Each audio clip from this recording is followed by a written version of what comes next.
राठोड यांना मी विनंती करेल की या कार्यक्रमाचं प्रास्ताविक त्यांनी सादर करावं।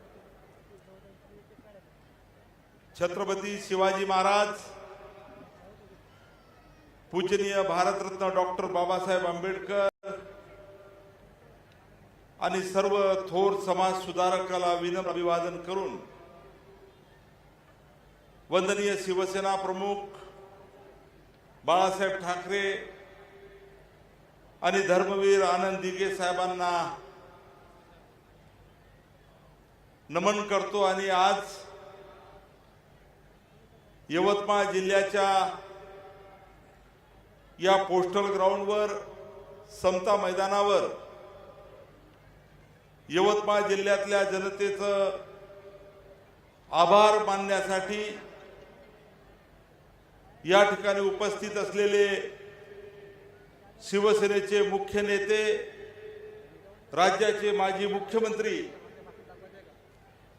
आणि उपमुख्यमंत्री सन्माननीय आदरणीय एकनाथरावजी शिंदे साहेब, राज्याचे उद्योग मंत्री आमचे सहकारी सन्माननीय उदयजी सामंत साहेब, या ठिकाणी उपस्थित सर्व व्यासपीठावर बसलेली मान्यवर मंडळी आणि आजच्या या आभार सभेसाठी उपस्थित असलेली जिल्ह्यातील सर्व सन्माननीय बंधू आणि भगिनी,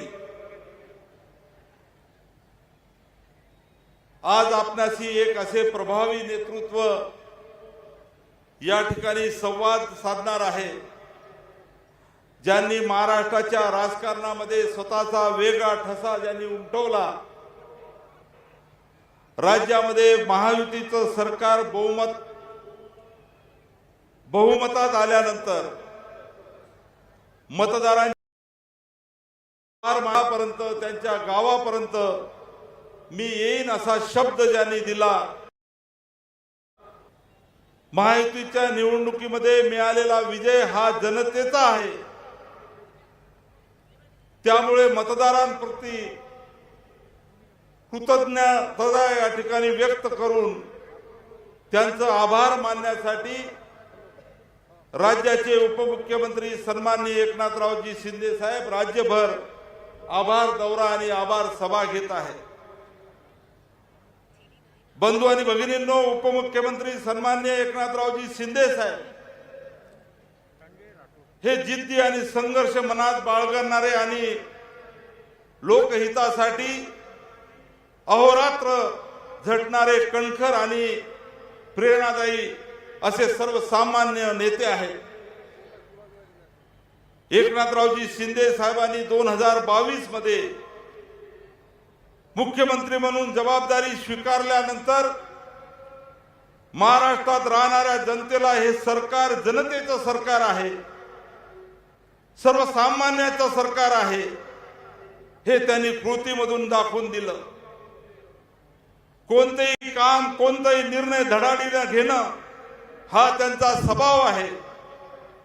महाराष्ट्राच्या विकासासाठी साहेबांनी धोरणात्मक आणि ठोस निर्णय घेतले आणि आता तेच निर्णय परत घेत आहे आणि पुढे सुद्धा घेणार आहे। साहेबांच्या कार्यशैलीत खऱ्या अर्थानं पारदर्शकता आणि तत्परता या ठिकाणी आम्ही सर्वांनी पाहिलेली आहे। सर्वसामान्याची थेट जनसंपर्क असलेले आणि जे नेहमी जनतेचं काम करणारं हे त्या साहेबांचं वैशिष्ट्य आहे। त्यांच्या कार्यकाळातील शासन आपल्या दारी यासारख्या उपक्रमामुळे महाराष्ट्रातल्या असंख्य नागरिकांना लाभ झाला।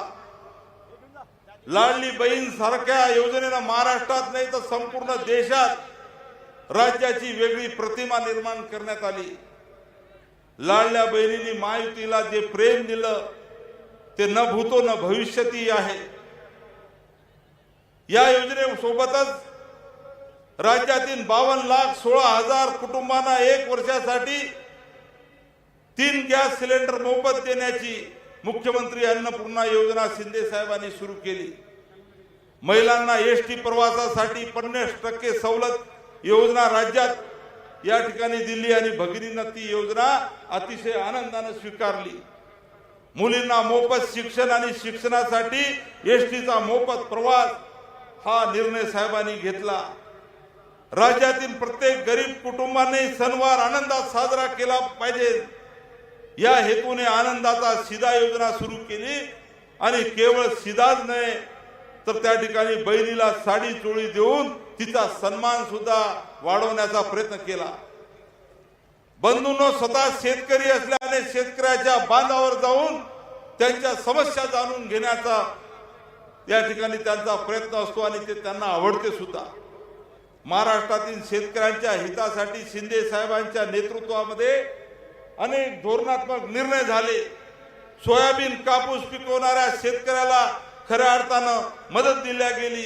कृषी पंपाचं वीज बिल माफ करण्यात आला आणि बंधूंनो, नियमित कर्जफेड करणाऱ्याला शेतकऱ्याला प्रोत्साहन देण्याचा निर्णय झाला।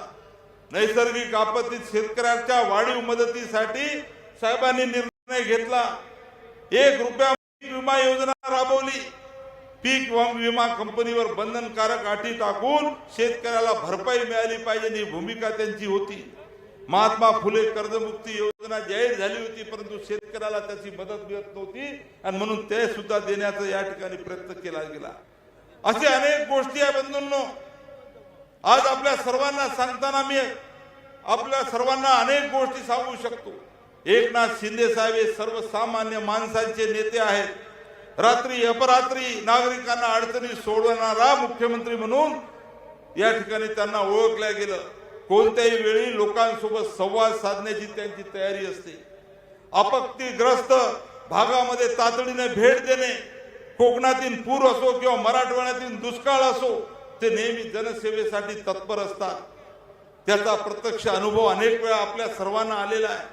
इरशाळवाडीमध्ये दरड कोसळली, दरड कोसळून आमचे अनेक बांधव त्या ठिकाणी दरडमध्ये दबून गेले। बंधूंनो, त्या ठिकाणी रात्री 3 वाजता जाऊन राज्याचे मुख्यमंत्री त्या स्पॉटवर हजर होते। अशा अनेक घटना तुम्हाला मी सांगू शकतो। आणि म्हणून फक्त निर्णय नाही तर तळागाळापर्यंत पोहोचून काम करणारा त्यांची वृत्ती आहे। आज आपल्या सर्वांना अनेक गोष्टी या ठिकाणी मी सांगू शकतो। महात्मा फुले जन आरोग्याच्या संदर्भात साहेबांनी निर्णय घेतला। राज्यात कुशल मनुष्यबळाच्या संदर्भात स्टायपेंड देण्याचा निर्णय घेतला। राज्यातील ज्येष्ठ नागरिकांसाठी मुख्यमंत्री तीर्थदर्शन योजना या ठिकाणी सुरू केली। आणीबाणीच्या काळामध्ये खऱ्या अर्थानं ज्यांना तुरुंगवास झाला होता त्या लोकांना दरमहा 10,000 रुपये देण्याचा त्यांनी निर्णय घेतला।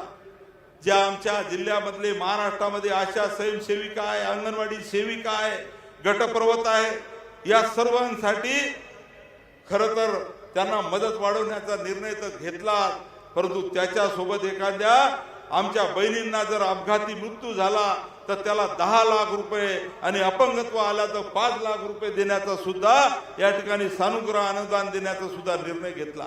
या जिल्ह्यामधले महाराष्ट्रातले पोलीस पाटील असतील, कोतवाल असतील, दिव्यांग असतील, दिव्यांगासाठी स्वतंत्र महामंडळाची स्थापना केली। नवीन महाविद्यालय, वैद्यकीय महाविद्यालय केले। असे अनेक गोष्टी आहेत। म्हणजे त्यांच्या कार्यकाळामध्ये आम्ही सर्वजण जेव्हा मंत्री होतो पाहिलं, जवळपास 500-700 शासन निर्णय त्यांनी त्यांच्या कार्यकाळामध्ये घेतले। बंधूंनो, आता आपण वेगवेगळ्या समाजांच्या लोकांनी साहेबांचा सत्कार केला।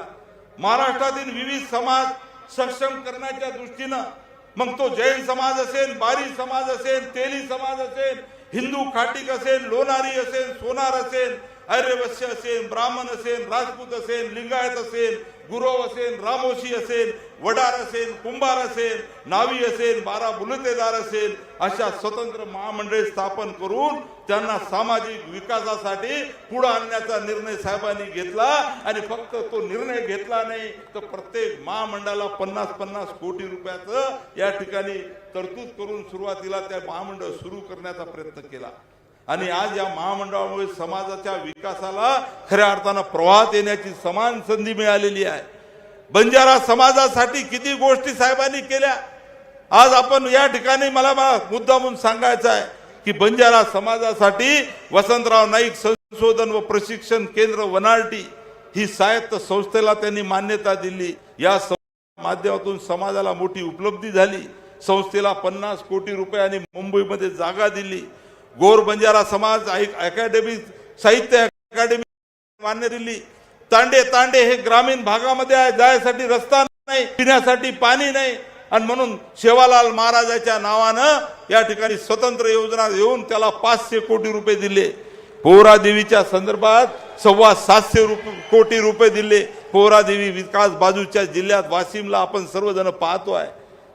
बंधूंनो, असे आर्थिक दुर्बल घटकासाठी अनेक विशेष योजना सुरू करून माग राहिलेल्यांना समोर आणण्याचं काम सन्माननीय एकनाथरावजी शिंदे साहेबांनी केलेलं आहे। किती गोष्टी सांगायच्या, हे करत असताना महाराष्ट्र हा वैभवशाली महाराष्ट्र आहे, त्याला खऱ्या अर्थानं समोर अनेक लोक आले पाहिजे। मग पायाभूत सुविधाचा निर्णय घेतला, औद्योगिक क्षेत्रामध्ये रोजगार वाढीचा निर्णय घेतला, मेकिंग महाराष्ट्र असेल, उत्पादन क्षेत्रामध्ये महाराष्ट्र वाढला पाहिजे, तरुणांना रोजगार निर्मिती झाली पाहिजे, त्यांना स्टायपेंड देण्याचा निर्णय घेतला, आरोग्य शिक्षण आलं पाहिजे त्याच्यासाठी निर्णय घेतला, नवीन रुग्णालय मेडिकल कॉलेज काढले गेले, शिक्षण सुधारण्यामध्ये कालच आपण पाहिलं असेल जिल्ह्यामध्ये मुख्यमंत्री माझी सुंदर शाळा या उपक्रमातून आपल्या जिल्ह्यातल्या अनेक शाळा ह्या मॉडर्न शाळा आदर्श शाळा झालेल्या आहेत, ज्या शाळेमध्ये गोरगरीब माणसांचे मुलं शिकतात, ज्यांच्या खिशामध्ये पैसे आहेत तो माणूस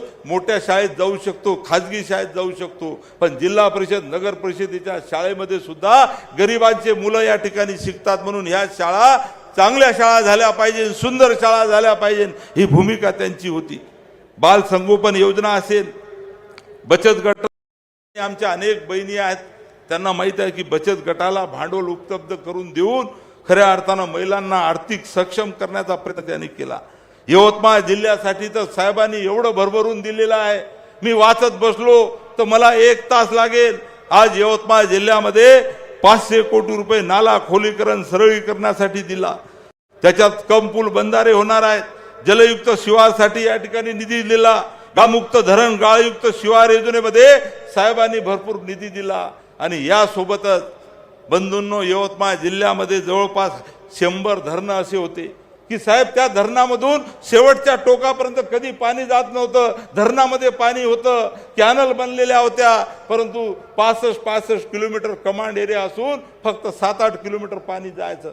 मी साहेबांकडे हा प्रस्ताव नेला, साहेबांनी म्हणलं की ठीक आहे, शेतकऱ्यांना माझा पाणी मिळतो आहे, मग पाईपद्वारे पीडीएनद्वारे हे पाणी शेतकऱ्याच्या बांधावर पोहोचला पाहिजे, म्हणून 1000 कोटी रुपये यवतमाळ जिल्ह्याला या 100 धरणासाठी दिले। किती सांगायचं। यवतमाळ जिल्ह्यात आमच्या आदिवासी बांधव आणि सर्वसामान्याचं धामणगाव देव आहे, मुंगसाजी महाराजाचं तीर्थक्षेत्र, या तीर्थक्षेत्राला मदत केली। मग यवतमाळ जिल्ह्याचा विकास, सामाजिक न्याय आणि अनेक अशा गोष्टी साहेबांनी केलेल्या आहेत। आणि म्हणून आज या ठिकाणी आपल्या सर्वांना मी या ठिकाणी मुद्दामून सांगणार आहे की एकनाथ शिंदे साहेबांच्या नेतृत्वात महायुतीने विधानसभा निवडणूक लढवली आणि या निवडणुकीच्या माध्यमातून आज महाराष्ट्रामध्ये जे काही भरघोस यश मिळालेलं आहे, आमच्या लाडल्या बहिणी सर्वसामान्य माणसाचा विश्वास एकनाथ शिंदे साहेबांवर आहे।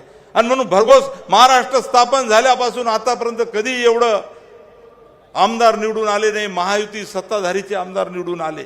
आणि म्हणून जनसामान्याचे प्रश्न आणि जनसामान्याच्या खऱ्या अर्थानं प्रामाणिक शिंदे साहेबांनी हे सर्व प्रश्न सोडवल्यामुळे लोकांचा एक प्रचंड विश्वास शिंदे साहेबांवर आहे। आणि म्हणून आज सर्वसामान्याच्या सेवेसाठी समर्पित नेतृत्व म्हणून या ठिकाणी साहेब खऱ्या अर्थानं महाराष्ट्रामध्ये काम करत आहे। एकनाथ शिंदे साहेबांचं प्रेम आपल्यावर आहे, आपणही साहेबाप्रती आभार मानून कायम त्यांच्या सोबत असल्याची शपथ आज घेऊया। एकनाथ शिंदे साहेबांनी त्यांचं महाराष्ट्राचं मराठी अस्मितेचं गौरवशाली हिंदुत्वाचं हात खऱ्या अर्थानं बळकट करूया आणि शिंदे साहेबांना साथ देऊन या महाराष्ट्रामध्ये सर्वसामान्य प्रश्न त्यांच्या हातातून सुटल्या जावे अशा पद्धतीचा विश्वास आजच्या कार्यक्रमाच्या माध्यमातून आपण सर्व दाखवूया, एवढंच या ठिकाणी सांगतो। आणि साहेबांना मनापासून या ठिकाणी त्यांना धन्यवाद देतो की आज यवतमाळ जिल्ह्यातल्या जनतेचा संवाद साधण्यासाठी ते आलेले आहे। जय हिंद, जय महाराष्ट्र, वंदे मातरम। एकनाथरावजी शिंदे साहेब यांच्या कार्यकाळात जी कामं झाली त्याच्याविषयी माहिती नामदार संजय राठोड दिली आहे। पोडियम वरती घेईपर्यंत साहेब या यवतमाळ जिल्ह्यामध्ये, या महाराष्ट्रामध्ये आपल्याविषयी काय भावना आहेत त्याच्याविषयी एक काव्यमय ओळी आपल्यासमोर मांडतो. साहेबांविषयी एकनाथजी शिंदे साहेब कसे आहेत तर गरजूंसाठी धावून जातो, शोषितांसाठी उभा ठाकतो. गरजूंसाठी धावून जातो, शोषितांसाठी उभा राहतो. सन्माननीय